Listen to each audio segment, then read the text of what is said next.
ပြစ္ဆုတ်ပါနိဗ္ဗာန်ဆိုတာကဘယ်ဟာလဲတဲ့မြင်ဆက်ကြားဆက်နားဆက်စားဆက်ဖြီးဆက်သိဆက်စေတသိက်တွေချုပ်ကုန်ပြီဝေဒနာလည်းမရှိတော့ဘူးခန္ဓာ၅ပါးလည်းမဖြစ်တော့ဘူးယုံနာလည်းလွတ်သွားပြီဖြစ်ပြက်လည်းနာဖြစ်ပြက်လည်းဆုံးသွားပြီမြင်ဆက်ကြားဆက်မှာအစိတ်တစ်ခုပေါ်လာလဲနာဣလက္ခဏာခံစားတဲ့သဘောပဲဧကောဓမောတစ်ခုတည်းတည်သွားအဲ့ဒီလိုတည်သွားတော့မှစကား6ပေါက်ကအာယုံ6နဲ့တိုက်ကြိုက်တိုင်း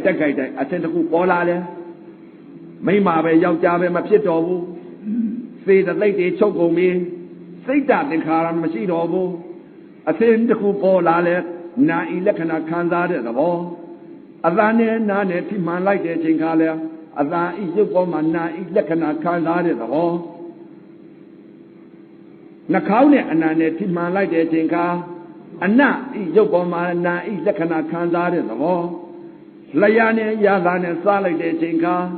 ရသာဤရုပ်ပေါ်မှာနာဤလက္ခဏာခံစားတဲ့သဘောကိုယ်နဲ့အတွေ့နဲ့ထိမှန်လိုက်တဲ့အချိန်ကနာဤလက္ခဏာခံစားတဲ့သဘောစေတသိက်ချုပ်ကုန်ပြီဝေဒနာလည်းလွတ်သွားပြီဖြစ်ပြက်လည်းဆုံးသွားပြီခန္ဓာ၅ပါးလည်းလွတ်သွားပြီယုံနာလည်းလွတ်သွားပြီဖြစ်ပြက်ဆုံးသွား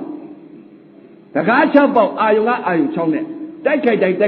လက္ခဏာသဘာဝသာမြင်ညသဘောတရားလေးပြစ္ဆုတ်ပံတဲ့တယ်လေဒါပဲတခုလေးသိဧကောဓမောတေးသွားရောတဲ့အင်ကူဆရာတော်ကြီးတရားများကိုနာယူနိုင်ရန် subscribe လေးနှိပ်ခဲ့ပေးပါဦးအဆုံးထိကြည့်ရှုပေးလို့ကျေးဇူးတင်ပါတယ်